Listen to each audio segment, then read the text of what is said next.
안녕하세요. 팀 CSR의 김성래입니다. 로그 감마가 나온 지 벌써 꽤 오래되었고 많은 분들이 사용하고 계시지만 여전히 헷갈려 하시는 분들도 많은 것 같습니다. 한번 여기서 가볍게 정리해보고 가는 것도 좋을 것 같습니다. 이 영상을 끝까지 보시면요, 여러분들이 평소에 궁금해하시던 많은 부분들 있죠. 로그 감마에서 두 스텝 오버로 촬영하라든지, 혹은 ETTR은 뭐고 그럼 그 ETTR은 장점만 있고 단점은 없는지, 혹은 일반 미러리스와 시네마 카메라에서 ISO를 쓰는 법이 다르다는데 이 둘은 어떻게 다르고 어떤 주의사항이 있는지 등등, 실제로 여러분들이 작업을 진행하시는데 필요한 중요한 내용들을 들어보실 수 있을 겁니다. 오늘 이야기할 몇 가지 메타데이터들이 있는데요. 이런 것들이 여러분들의 머리를 아프게 하는 경우가 좀 많습니다. 옛날에는 그냥 필름이랑 테이프로 찍어가지고 그냥 작업하면 되었다는데, 그때에 비해서 디지털 파일은 세부적인 설정이 뭐 이렇게 많냐라는 푸념을 제가 들어본 적이 있습니다. 비트 뎁스, 스크로마 서브 샘플링, 그 다음에 감마, 로그는 또 뭐고 로우는 또 뭐야, 막 이런 것 등등이 있죠. 기존에 알고 계셨던 메타데이터는 해상도와 프레임 레이트 정도였는데 그 외에도 너무 알아야 될 것들이 많이 생겨버렸습니다. 지금은 유튜브를 비롯해서 영상을 볼 수 있는 매체가 좀 다양해졌고요. 누군가는 저장 장치가 좀 작을 수 있고요. 어떤 작업자는 연산 장치가 부족할 것이고, 뭐 이런 등등의 상황과 환경이 다양한 사람들이 좀 생겨났습니다. 그러다 보니까 입맛에 맞는 다양한 설정들이 생기게 되었고요.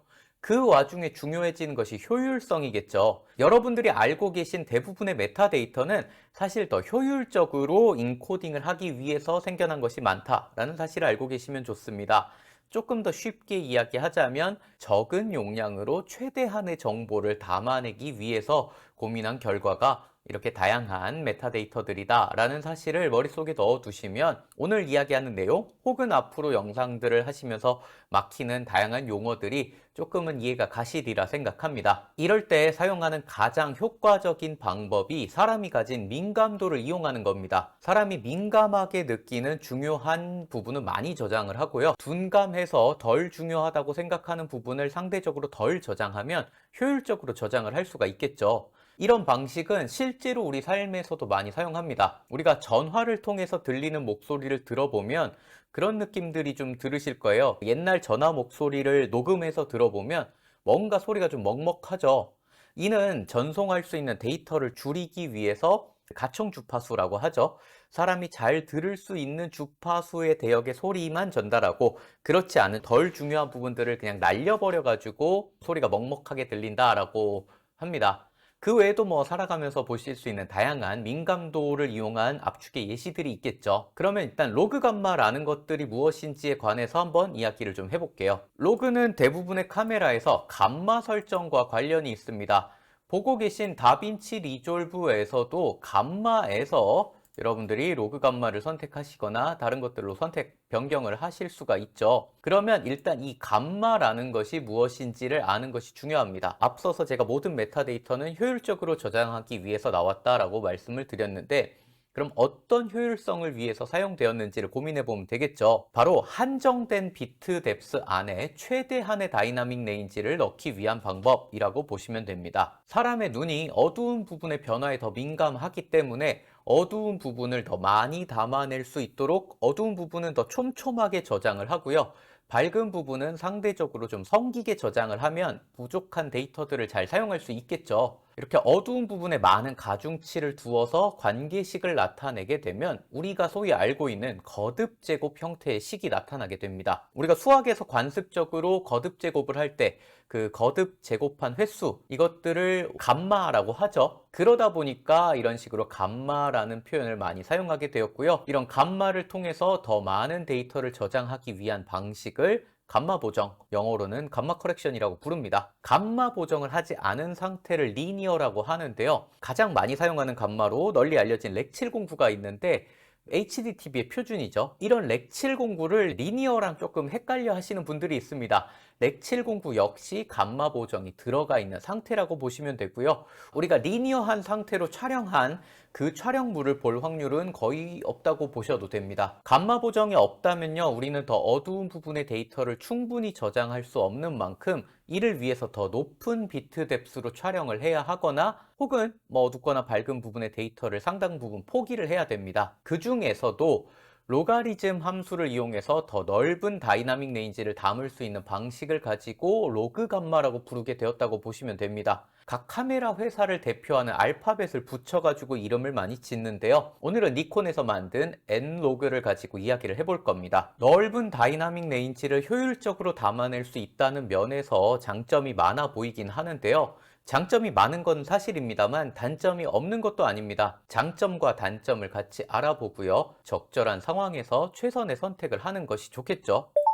그러면 우리 한번 장점에 관해서 이야기를 해보도록 하겠습니다. 밝은 부분과 어두운 부분에 풍부한 디테일을 담아낼 수 있다는 장점은 굉장히 널리 알려진 사실이죠. 그 넓은 밝기 영역을 담아내는 것 자체가 어떤 의미를 가지고 있냐, 이런 것들도 알고 계시면 좋을 텐데요. 한번 비교를 하면서 알아보도록 하겠습니다. 렉 709와 우리가 로그 감마를 많이 비교하게 되는데요. 보통 렉 709는 7스탑 반의 다이나믹 레인지를 보여주게 되어 있다고 합니다. 지금처럼 역광 상황에서 아주 어두운 곳과 밝은 곳이 있는 환경에서는 렉 709로 촬영을 하면 잘려나가는 하이라이트와 뭉친 섀도우들을 확인해 보실 수가 있습니다. 반면 N로그로 촬영된 이미지에서는 하이라이트와 섀도우의 정보가 살아있는 것들을 확인해 보실 수가 있죠. 그리고 색보정 과정을 통해서 이를 더 잘 보여줄 수도 있습니다. 여기서 밝은 곳과 어두운 곳에 데이터가 많다는 것의 장점을 고민해 볼 필요가 있겠죠. 그냥 데이터가 많으니까 좋은 거 아니야? 라고 말하는 거는 좋은 설명이라고 말하기 어려울 겁니다. 사진이나 영상처럼 재현을 목적으로 하는 매체가 기본적으로 추구하는 방향은 사람의 눈으로 보는 것 과 비슷한 수준의 이미지를 만드는 겁니다. 하지만 아직 카메라는 사람의 눈과 같은 수준이라고 하기 좀 어렵죠. 해상도 면에서는 많이 따라왔는데요. 아직 다이나믹 레인지 면에서는 사람의 눈을 따라오진 못했습니다. 그런 면에서 비교적 넓은 다이나믹 레인지를 담아내는 로그 감마의 사용은요, 기본적으로 사람 눈으로 보는 것에 가까워지는 것, 현실감을 높이는 방향성을 가지고 있다고 보시면 될 것 같습니다. 최근에 HDR 영상들도 많이 나오고 있는데요. HDR 영상들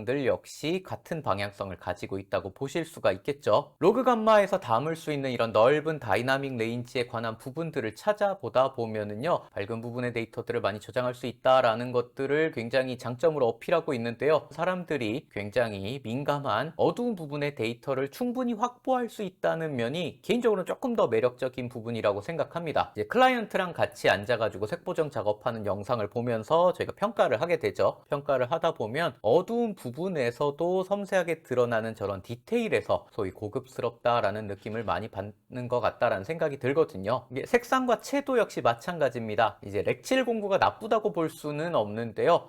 로그 감마로 촬영된 이미지에서 다양한 후반 작업들을 통해서 원하는 방향성으로 더 풍부한 색감을 보여주기가 더 쉬운 것 역시 로그 감마가 가지는 장점이죠.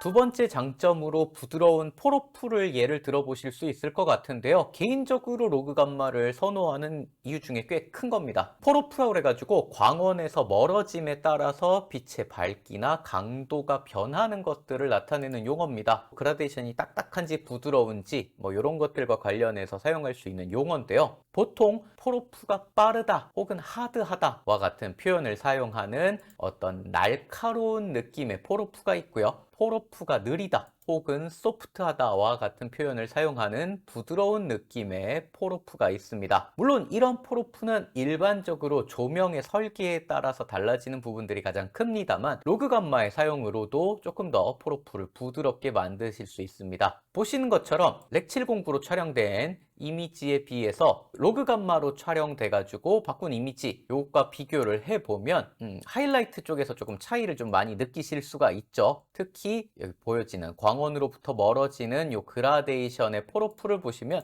확실히 이 부분은 폴오프가 좀 급하다라는 것들을 확인해 보실 수가 있어요. 이것들은 후반 작업들에 있어서 개인적인 선호도일 수도 있지만 소프트한 폴오프를 조금 더 하드하게 만드는 건 그래도 조금 할 수가 있는데 하드한 폴오프를 소프트하게 만드는 거는 조금 더 어렵거든요. 그러다 보니까 렉 709에 비해서 로그 감마에서 보이는 소프트 폴오프가 이런 후반 작업들에 관한 선택지를 조금 더 넓혀준다 라고 이야기할 수 있을 것 같습니다. 이와 관해서는 다음 단락에서 조금 더 자세하게 이야기를 해볼 거고요. 지금 보시는 것처럼 렉 709 상태에서는 굉장히 그라데이션이 격하게 잡혀 있고 심지어 일부 그라데이션은 표현이 되지 않는 것들도 보실 수 있는데 로그 감마에서는 굉장히 완만하게 이런 것들이 보여지고, 색보정에서는 제가 임의로 조금 더 부드러운 그라데이션을 더 만들고 거기에 색상까지 추가하는 등의 작업들을 진행해 보실 수가 있을 겁니다.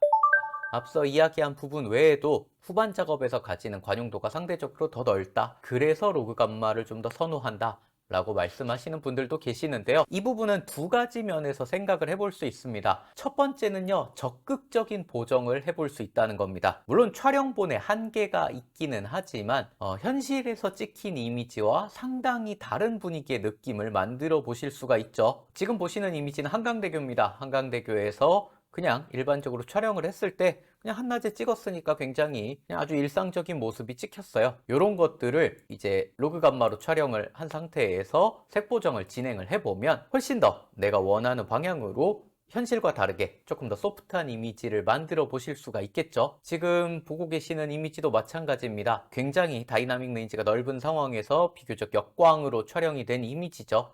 이런 이미지는 굉장히 이미지가 단단해 보인다라는 느낌을 받으실 수 있는데, 이런 이미지들 역시 로그 감마로 잘 촬영을 해서 색보정을 해서 부드러운 느낌, 그러니까 촬영본의 한계를 완전히 벗어날 순 없지만 이런 식으로 적극적인 느낌의 색보정을 해볼 수 있다라는 점이 분명히 장점으로 볼 수 있을 겁니다. 그리고 두 번째로는 이제 적극적인 관점이 아니라 어떻게 보면 수동적인, 좀 방어적인 관점으로 보았을 때 사고에 대처할 수 있는 여지가 조금 더 생겨난다는 것도 로그 감마의 장점이죠. 촬영이라는 게 우리가 마음대로 완벽하게 통제된 작업을 할 수 없는 경우가 정말 많고요. 그리고 촬영하다 보면 생각하기 싫은 그런 실수들이 생기는 경우들도 있습니다. 이런 경우에 모든 문제를 해결할 수는 없지만 로그 감마를 사용하는 경우가 그래도 전보다 조금 더 나은 이미지를 얻게 될 확률이 높다고 말씀드릴 수는 있겠죠. 그 외에 이제 서로 다른 카메라를 조합할 때도 렉 709보다는 안전한 선택지라고 할 수 있을 겁니다.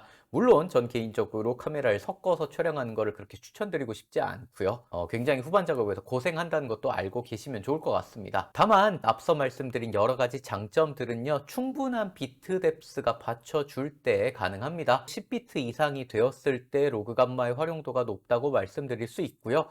지금 로우처럼 12비트 이상에서는 관용도가 더 높아진다고 얘기할 수 있겠죠. 이렇게 로그 감마의 장점에 관해 이야기를 해봤는데요. 로그 감마는 당연히 만능이 아니고 단점들도 존재합니다. 한번 단점들에 관해서도 이야기를 해보도록 하겠습니다.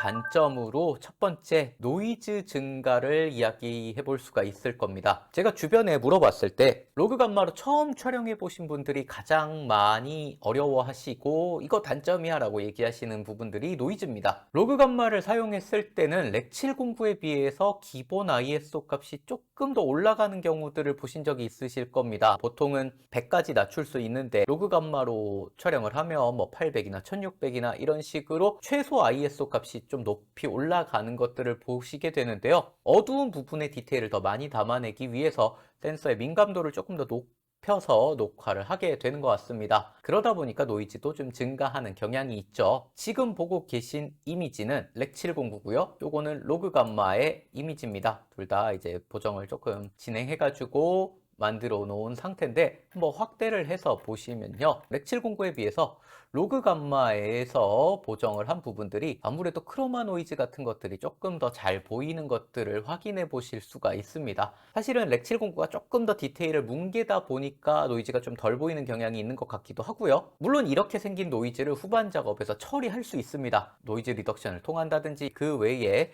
다양한 플러그인 등을 통해서도 노이즈를 해결하실 수 있는데, 아주 저조도에서 생긴 노이즈 같은 경우 후반 작업에서 해결할 수 없는 경우도 있고요. 게다가 이 후반 작업에 관해서 좀 자신이 없으신 분들은 이런 것들이 굉장히 스트레스로 다가오는 경우도 있죠.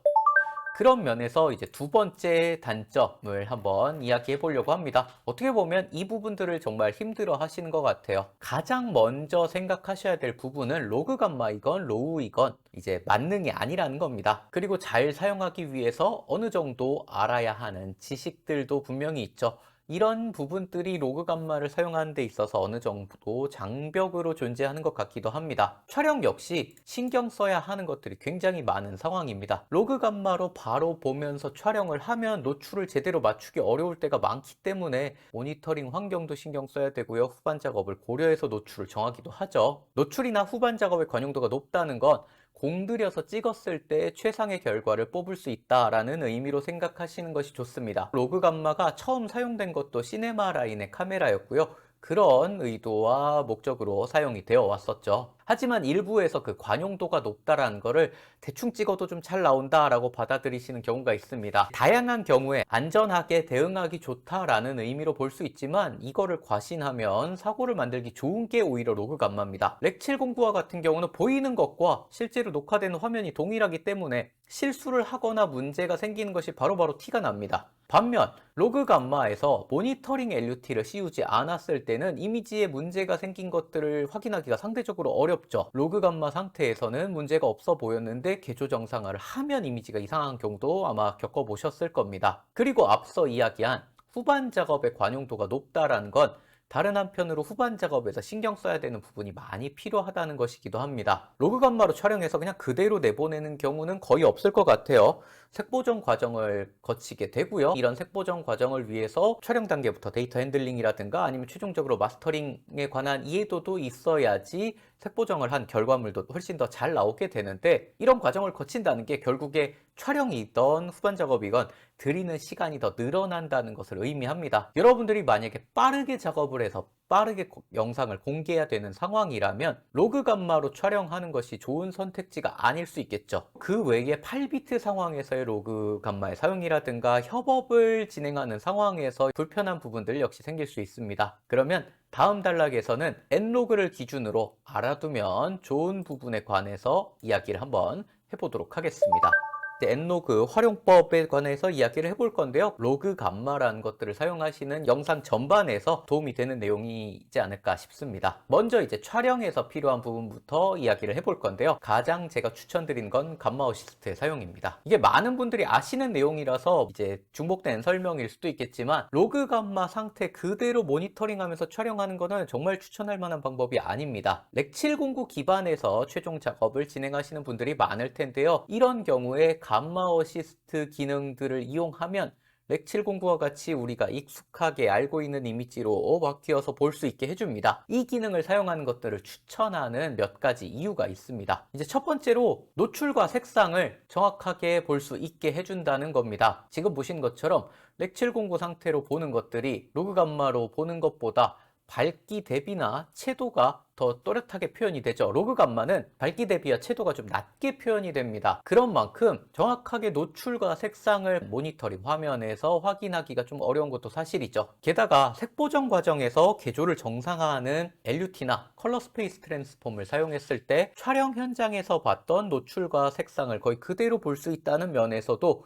후반 작업 역시 수월한 시작점을 가지게 될 수 있습니다. 감마 어시스트를 이용해서 여러분들이 촬영을 한다면 이런 장점들을 가질 수 있게 되는 거죠. 두 번째로 이미지의 구도를 포함한 입체감 역시 감마 어시스트를 사용해야 제대로 확인해 볼 수 있습니다. 조명으로 만들어지는 입체감 같은 경우는요, 명암 대비에 의해서 잘 드러나는데요. 이런 부분이 충분히 잘 보이는지는 로그 감마 상태에서는 알 수가 없습니다. 이런 부분들은 특히 클라이언트가 온 현장, 다수의 제작진이 참여하고 있는 현장에서는 정말 중요해지죠. 현장에서 이미지 보면서 나오는 요청사항이나 수정사항 같은 의사소통에 문제가 생기면 그거는 후반 작업에서 해결할 수 없는 경우도 되게 많거든요. 그래서 감마 어시스트 기능을 통해서 모니터링을 하는 것이 클라이언트나 제작진이 이미지에 관한 이해도를 더 높게 만들 수 있게 해주고요. 생산적인 의사소통으로 이어진다는 면에서 굉장히 중요하다고 볼 수도 있습니다. 그리고 마지막으로 생각해 볼 부분은 초점입니다. 로그 감마 상태로 보면서 촬영했을 때 사고가 진짜 많이 일어나는 부분이기도 한데요. 저 역시 이런 문제가 생긴 소스들을 받아본 적이 있고요. 그리고 이런 것들을 해결할 수 없나요? 라고 자문이 오기도 하는데 안타깝지만 초점이 나간 것들을 후반 작업에서 보정하는 건 정말 어렵습니다. 로그 감마 상태에서는 대비와 채도가 낮아가지고 선명도가 떨어져 보이기 때문에 초점을 좀 맞추기 어려운데요. 물론 오토포커스를 활용할 수도 있지만 경우에 따라서는 우리가 매뉴얼로 작업을 해야 되기도 하잖아요. 현장에 충분한 크기의 모니터가 있어서 이걸 보면서 확인할 수 있다면 그나마 사고가 일어날 확률이 줄어들겠지만 뭐 작은 LCD 모니터만 보면서 작업을 해야 되는 경우도 있고요. 매번 포커스 매그니파이어를 사용해서 포커스를 확인하는 것도 쉽지가 않습니다. 자, 이럴 때는 분명 감마 어시스트를 사용해서 보는 것들이 초점을 잡는 데 도움이 되실 겁니다. 니콘의 Z9 같은 경우도 감마 어시스트를 켜지 않은 상태에서는 로그 감마 상태로 보입니다. 그리고 감마 어시스트를 켜면 어시스트라고 써있는 문구가 뜨면서 이렇게 LCD에 표기가 되죠. 어렵지 않습니다. 메뉴에서 동영상으로 들어가셔가지고요. 그 다음에 뷰 어시스트라고 있습니다. 뷰 어시스트라고 돼 있어서 이 녀석을 체크해 주시면 온이 되면서 그 다음에 자연스럽게 이미지에 감마 어시스트가 되어서 보이는 것들을 확인해 보실 수가 있습니다. 그리고 이제 벌써 몇 년 되었지만 여전히 화두가 되고 있는 내용들에 관해서 이야기를 해볼게요. 로그 감마에서 노출을 어떻게 잡을래? 라는 것들에 대해서는 참 많은 이야기들이 오고 갑니다. 어떤 분들은 노출은 2스탑 오버로 촬영해야 된다, 뭐 이런 식으로 말씀하시는 분들도 있을 겁니다. 이런 말이 나온 이유가 있겠지만 맥락 없이 무조건 2스탑 오버로 촬영하는 거는 그렇게 추천할 만한 접근법이 아닙니다. 먼저 적정 노출이라는 개념에 관해서 이야기를 해보고요. 어떤 다른 접근법이 있을지 같이 이야기를 해보겠습니다. 자, 적정 노출 단어부터 모호하죠. 의미 그대로라면 적당한 수준의 빛의 양을 이제 센서에 씌워주는 것들을 의미합니다. 결론부터 이야기하자면 적정 노출에 관한 완벽한 공식이라든가 법칙을 함부로 이야기하기는 어렵습니다. 그 나름의 기준이 되는 부분들은 있죠. 하지만 내가 보여주고자 하는 주피사체가 충분히 형태와 색상 정보들을 보여줄 수 있고 거기다 추가적으로 원하는 분위기를 충분히 잘 표현할 수 있는 빛의 양이면 좋다 라고 생각을 해볼 수 있겠죠. 기술적으로는 이제 밝은 부분이나 어두운 부분들의 디테일을 최대한으로 담아낼 수 있도록 하는 것 역시 중요한 부분일 겁니다. 카메라 센서 역시 18% 그레이를 기준으로 최대 다이나믹 레인지를 표현하는 것들을 기본으로 하고 있습니다. 이제 많은 카메라들이 18% 그레이를 기준으로 밝은 쪽으로 몇 스탑, 어두운 쪽으로 몇 스탑 이런 식으로 다이나믹 레인지를 표기를 하죠. 그런 관점에서 18% 그레이 카드를 이용해서 주요 피사체와 동일한 조건의 빛이 닿게 한 다음에 해당 카드가 특정 노출로 표현이 되거나 웨이브폼상에서 40에서 50% 사이 정도로 나타나도록 노출을 잡을 수도 있겠죠. 이 경우에는 카메라가 표현할 수 있는 최대한의 다이나믹 레인지를 보여줄 수 있다는 장점은 있지만 이렇게 기계적으로 18% 그레이 카드만 놓고 작업을 하면 촬영 현장 씬 다이나믹 레인지라고 하죠. 씬 다이나믹 레인지가 카메라가 담을 수 있는 다이나믹 레인지를 넘길 때도 있고요. 또한 연출자의 의도를 전혀 반영하지 못한 접근이 될 수도 있기 때문에 맹신하기는 조금 어렵습니다. 이렇게 다양하게 노출을 고민하는 가운데 ETTR이라는 개념이 생겨나게 됩니다. ETTR은 Exposure to the Right의 약자로 오른쪽으로 노출해라 라는 뜻이죠. 노출계를 보시거나 히스토그램을 보시면 오른쪽이 밝은 부분을 의미하죠. 그런 만큼 Exposure to the Right, 오른쪽으로 노출을 잡아라 라는 거는 더 밝게 찍으라는 표현입니다. 이거는 디지털 센서를 이용하는 현 상황에서 기본이 될 수 있는 접근법일 수도 있을 것 같아요. 필름과 비교해서 한번 이야기를 해볼게요.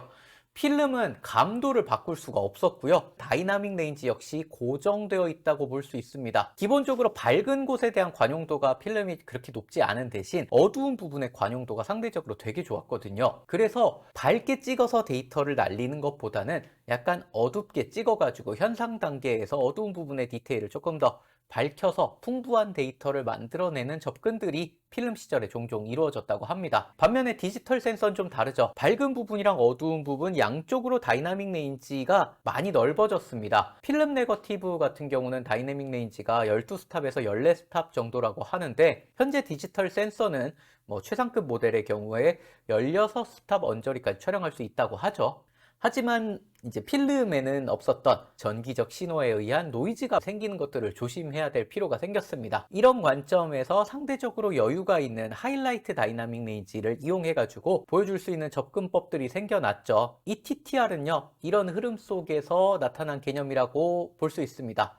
하이라이트 다이나믹 레인지가 조금 여유가 있으니까요 조금 더 밝게 찍고 후반 작업에서 어둡게 만들어서 노이즈는 감추면서 씬 다이나믹 레인지 현장을 최대한 담아낼 수 있도록 만든 방식이죠. 어떻게 보면 디지털 촬영에서 최적화하는 접근법 중에 하나로 볼 수가 있을 겁니다. ETTR이라는 게 사전에 충분히 테스트를 한 뒤에 상황에 맞게 노출을 조정해 가면서 촬영을 하는 게 중요합니다.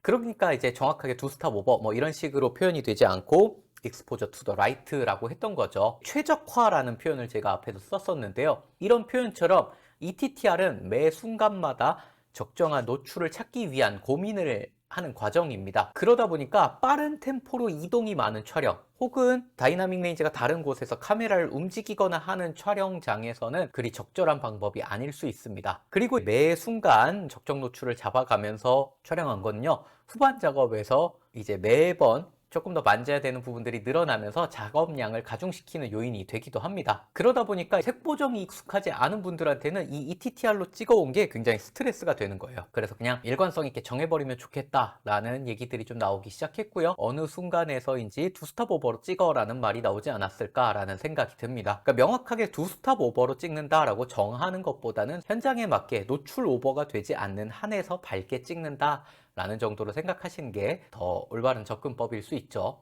ETTR은요, 노이즈를 줄여주면서 다이나믹 레인지는 어느 정도 살려줄 수 있는 장점을 가지고 있습니다. 하지만 단점 또한 있으니까요. 장점과 단점을 모두 알고 잘 골라서 사용하는 것이 좋겠죠. 지금 보시는 이미지는 같은 노출입니다. 같은 노출인데 제가 셔터 스피드를 이용해서 약간 노출 오버를 시켜가지고 촬영한 장면들입니다. 실제로 노이즈가 줄어드는지 보려고 하는데요. 조리개를 바꿨다가는 심도가 바뀌면서 이미지가 조금 비교하기 어려워질 수 있을 것 같아가지고 셔터로 일단은 노출 오버를 시켜봤습니다. 자, 한 스탑 오버 해가지고 후반 작업에서 한 스탑 누르는 겁니다. 지금 보고 계시는 이미지는 5.6에 ISO 800에 100분의 1 그대로인 상태고요. 요 뒤에 있는 39번 클립 같은 경우는 ISO 800에 조리개 5.6이지만 셔터를 50분의 1로 한 스탑 올렸습니다. 한 스탑 올리고 후반 작업에서 한 스탑 내렸어요. 그럼 지금 보시기에 노출은 거의 동일합니다. 노출은 거의 동일한데 노이즈의 차이가 있는지 한번 확인해 보실 수가 있겠죠. 확대해서 보도록 하겠습니다. ETTR 한 스탑 오버로 찍은 촬영본이고요. 기본 노출로 촬영한 이미지입니다. 확실히 노이즈가 줄어든 것들을 보실 수 있죠. 자, 두 스탑 오버까지 해봤습니다. 두 스탑 오버로 촬영한 녀석들을 보고 있자면 한 스탑 오버보다 노이즈가 조금 더 줄어든 것 같네요. 원본과 비교하면 노이즈가 확연하게 줄어들었다는 것들도 확인해 보실 수 있습니다. 이런 면에서 여러분들이 조금 더 노출 오버해서 촬영하는 것들이 도움이 되실 수가 있겠죠. 반면 노출 오버를 할 때도 잘 고민을 하셔야 됩니다. 조리개와 셔터 같은 경우는 센서에 닿는 빛의 양 자체를 조절하는 거라서 더 밝게 찍어야 노이즈가 줄어들기도 하는데 ISO를 높여서 찍으시는 분들도 있더라고요. 얘기를 들어보니까 지금 보시면 ISO를 1600까지 높여서 한 스탑 낮춘 것과 3200으로 찍어서 낮춘 녀석들 41번과 42번인데요.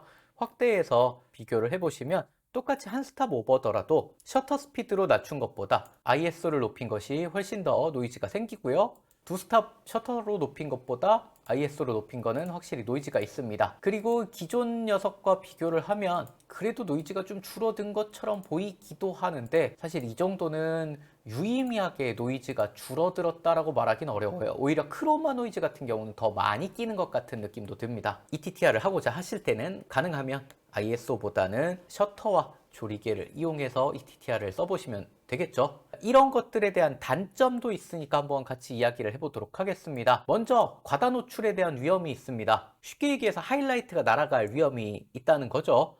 앞서 이야기한 두 스탑 오버, 이 노출계만 보고 결정할 때 많이 생기는 문제입니다. 마지막 부분에 주의할 점 부분에서 이야기를 더 해볼 건데요. 시네마 카메라 특유의 그 ISO 사용법에 관한 이해도가 낮은 상태에서 ETTR을 쓰시다가 사고를 많이 칩니다. 넘쳐서 이미 없어져 버린 데이터를 살려낼 수는 없는 만큼 ETTR 사용하실 때는 계측 도구들을 잘 보시면서 노출 오버가 일어나지 않도록 주의를 하셔야겠습니다. 두 번째로는 개조 뭉침 현상들이 생길 수가 있어요. 디지털 카메라 센서는 18% 그레이가 40에서 50% 밝기 정도에 있을 때를 기준으로 개조가 고르게 표현이 되도록 설계가 되어 있습니다. 이런 상황에서 노출 오버가 일어나지 않는 한에서 최대한으로 밝게 찍는다 라고 하면 밝은 부분으로 아무래도 그라데이션, 개조들이 뭉치게 되겠죠. 이 뭉치는 정도가 심하게 되면 후반 작업에서 어둡게 조절하더라도 여기 있던 뭉친 개조들이 좀 잘 펴지지 않아가지고 이미지가 좀 탁해 보이는 경우가 있습니다. 여러분들이 보정을 해보셨다면 피부가 뭔지 모르게 맨들맨들하게 뭉쳐 보이는 느낌이 나는 색 보정을 해보신 분들이 분명 계실 거예요. 이 경우에 이런 ETTR로 찍은 것들을 억지로 내리다가 생기는 문제인 경우가 꽤 많습니다. 이 때문에 애당초 하이키로 조명이 구성되어 있는 경우에는 ETTR 사용을 하지 않으시는 게 더 유리할 때도 있습니다. 마지막으로 조명을 통제할 수 없는 극단적인 저조도 상황에서는 사용하지 않는 것이 좋을 수 있습니다. 노이즈가 너무 심해서 후반 작업에서 작업을 해도 해결할 수 없는 경우들이 생기기도 하는데요. 이때는 막 ISO 값 높여가지고 밝게 찍으려고 하는 것보다 찍을 수 있는 최소한의 디테일을 챙긴다라는 목표로 노출을 잡으시는 것이 더 안전한 선택지일 때도 있습니다. 제가 봤을 때 ETTR은 무조건 쓴다라는 것보다는 상황과 환경에 맞게 하나의 추가적인 선택지라고 생각하고 사용하시는 것이 가장 안전할 것 같습니다. 자, 이번에는 그러면 편집 과정에서 필요한 부분에 관해서 이야기를 해보도록 하겠습니다. 편집할 때 로그 감마 상태로 작업을 진행한다면 아무래도 좀 불편함이 있죠. 이미지가 흐리게 보이다 보니까 편집 과정에서 만들어낸 컷과 컷의 리듬감이 상대적으로 좀 약해 보일 수도 있고, 포커스가 맞았는지 아닌지 확인하기도 좀 어렵고, 또 채도가 낮다 보니까 감정적인 면에서 전달이 되지 않는 부분들 역시 편집자들이 느끼기에 불편함일 수 있을 것 같습니다. 그러다 보니까요, 편집할 때 로그 감마 상태로 편집을 하지는 않는 편인데요. 이번에는 컷 편집을 진행할 때 로그 상태가 아닌 렉 709와 같은 형태로 촬영본을 보면서 작업할 수 있는 방법에 관해서 이야기해 보겠습니다. 다만 편집 방법 자체에 관한 이야기는 너무 길어질 수도 있고요. 이번에 하고자 하는 내용에서 많이 벗어나기 때문에 편집하는 방법이 아니라 편집할 때 로그 감마 상태의 파일을 렉 709 화면으로 보는 방법에 관해서만 이야기를 해보도록 하겠습니다. 가장 쉽게 프로젝트 세팅에서 색 공간을 지정해 줄 수 있습니다. 프로젝트 세팅은요, 다빈치 리졸브의 우측 하단의 톱니바퀴 모양의 아이콘을 눌러서 보실 수가 있습니다. 프로젝트 세팅에 들어가 보시면 다양한 탭이 있는데 이 중에서 컬러 매니지먼트 탭이 있어요. 자, 컬러 매니지먼트 탭에 들어가셔서 여기서 컬러 사이언스를 기본값인 다빈치 YRGB가 아니라 바로 아래에 있는 다빈치 YRGB 컬러 매니지드로 바꿔주시고요. 오토매틱 컬러 매니지먼트가 선택된 상황에서 컬러 프로세싱 모드를 HDR로 바꿔줍니다. 그리고 아웃풋 컬러 스페이스를, 저희는 HDR 소스를 가지고 작업을 할 거지만 최종적으로 보일 거는 SDR 렉 709다 라고 해주시고 세이브를 눌러주시면 끝입니다. 원본에서 로그 감마 상태에 있던 것들이 그냥 바로 변한 것들이 보이시죠? 되돌려 볼까요? 지금 44번은 엔로우, 45번 동일한 거고요. 46번은 똑같은 그림을 프로레스로 찍은 거, 47번은 H265 4돌방 10비트로 찍은 이미지들입니다. 그 뒤에 뭐 프로레스 HQ로 찍은 다양한 녀석들이 있는데 이 녀석들이 전부 앞서서 다빈치 YRGB 상태에서 2.4 기준 감마로 지정했을 때는 어떻게 보입니까? 얘네 같은 경우는 로우 팔레트에서 렉 709로 바꿔줬기 때문에 제대로 보이지만, 그렇지 않을 때 카메라 메타데이터 상태로 볼 때는 로그 감마, 그 다음에 프로레스도 로그 감마, H265도 전부 로그 감마, 나머지 전부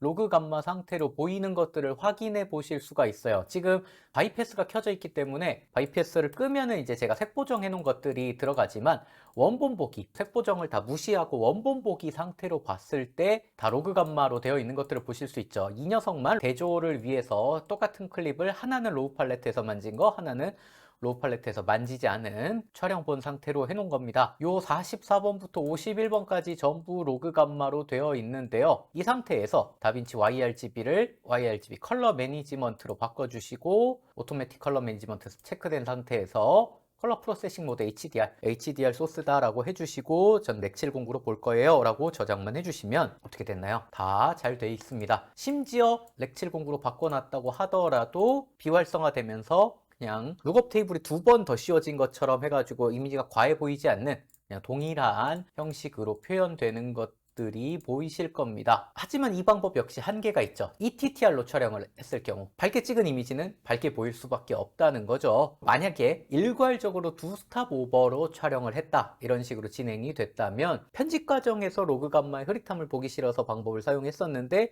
이번엔 노출 오버된 이미지들을 보면서 편집을 진행해야 될 수도 있습니다. 이런 부분들을 잘 고려하셔서 편집할 때 어떻게 작업하는 게 나을까? 이런 것들을 고민해 보시면 좋을 것 같습니다. 다음으로 넘어가서 색보정 과정에서 필요한 부분들에 관한 이야기들을 해볼게요.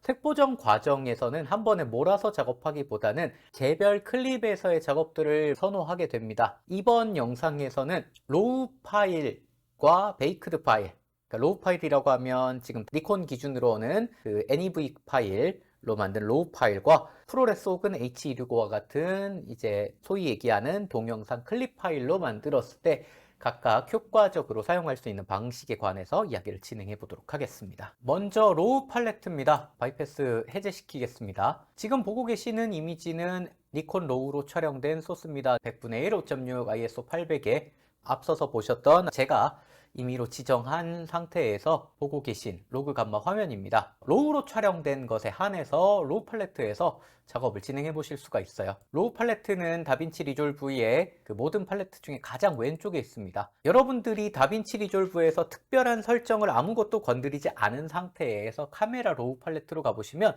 어떤 것도 활성화되어 있지 않은 것들을 확인해 보실 수 있을 거예요. 디코드 퀄리티가 있어요. 디코드 퀄리티는 지금은 프로젝트 세팅에 따라서 되어 있는데 이 녀석들을 저희가 임의로 지정해 줄 수 있습니다. 디코드 퀄리티는 쉽게 얘기하면 해상도라고 보셔도 돼요. 풀 레졸루션이면 원본 소스의 해상도를 그대로 보겠다. 지금 같은 경우는 8K로 촬영을 했으니까 8K로 보일 거고요. 하프 레졸루션이면 지금 8K로 촬영이 됐으니까 나는 4K로 보겠다. 쿼터 레졸루션은 8K로 촬영됐으니까 FHD 정도로 보겠다라고 생각하시면 되겠죠. 저는 지금 풀 레졸루션으로 프로젝트 설정을 해놨고요. 아마 프로젝트 세팅을 하면 풀로 보이게 될 겁니다. 이것보다 더 중요한 건 디코드 유징 탭입니다. 자, 디코드 유징 기능을 눌러보시면 니콘 디폴트, 카메라 메타데이터, 그 다음에 프로젝트, 클립 등이 있습니다. 이 중에서 제가 이 클립에서 내가 임의로 조정할래 라고 하신다면 가장 밑에 있는 클립을 선택해 주시면 됩니다. 그럼 어떻게 되나요? 기존에 카메라 메타데이터에서는 잠겨 있던 모든 기능들이 해제되는 것들을 확인해 보실 수 있습니다. 이제 하나하나 한번 보도록 하죠. 뭐 화이트 밸런스야 뭐 보통 촬영할 때 설정을 하고 하니까 이거를 후반 작업에서 일부러 뒤트는 경우가 아니라면 유지시키는 경우가 더 많겠죠. 그 다음으로 컬러 스페이스와 감마를 설정해줘서 제가 원하는 그림들로 만들어 주도록 하겠습니다. 촬영은 렉 2020 컬러 스페이스의 니콘 N로그로 촬영이 되었지만 저는 보는 것을 렉 709로 보고 싶어요. 그래서 컬러 스페이스도 렉 709로 바꿔줄 거고요. 감마 역시 렉 709로 바꿔줄 겁니다. 그럼 어떻게 되나요? 우리가 일반적으로 얘기하는 렉 709 화면, 앞서서 뭐 감마 어시스트를 썼거나 하는 화면과 비슷하게 잡히는 것들을 보실 수 있죠. 기본적으로 좋은 시작 지점으로 만들어 보실 수가 있겠습니다. 다만 이렇게 잡히는 것들이 이 뒤에 설명할 다른 방법과 완벽하게 동일한 화면을 보여주진 않습니다. 그 외에 여러분들이 다양하게 이미지들을 만져보실 수가 있겠습니다. 로우로 촬영하셨을 때도 사용할 수도 있고 로우가 아닌 프로레스나 H265 등등으로 찍었을 때 역시 사용할 수 있는 컬러 스페이스 트랜스폼을 가지고 이야기를 해보도록 하겠습니다. 지금 니콘 로우와 프로레스와 H265 이렇게 세 가지로 촬영된 이미지들을 확인해 보실 수가 있습니다. 이미지가 조금 차이가 나죠. 로우 같은 경우는 뒤에서 프로세싱하는 렌즈 왜곡 보정 같은 것들이 들어가 있지 않기 때문에 지금 이미지가 보이고요. 프로레스와 H265 같은 경우는 렌즈에 왜곡 보정까지 들어간 다음에 녹화가 되다 보니까 이미지가 살짝 다릅니다. 이 상태에서 저희는 컬러 스페이스 트랜스폼이라는 기능을 써보도록 하겠습니다. 사용하기는 쉽습니다. 이펙트를 누르시고요. 이펙트를 누르신 다음에 나오는 수많은 기능들 중에서 리졸브 FX 컬러에 보시면 컬러 스페이스 트랜스폼이라는 기능이 있습니다. 이 녀석을 드래그 앤 드롭 해주시면 됩니다. 그러면 컬러 스페이스 트랜스폼이라고 하는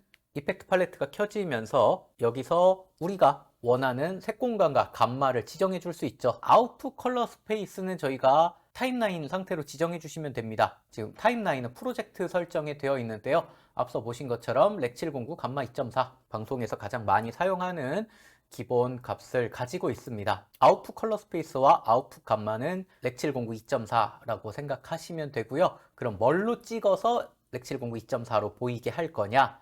라는 것들을 지정해 주면 되겠죠. 그러면 촬영본에 있던 녀석들을 선택해 주시면 됩니다. 컬러 스페이스를 쭉 내려보시면요.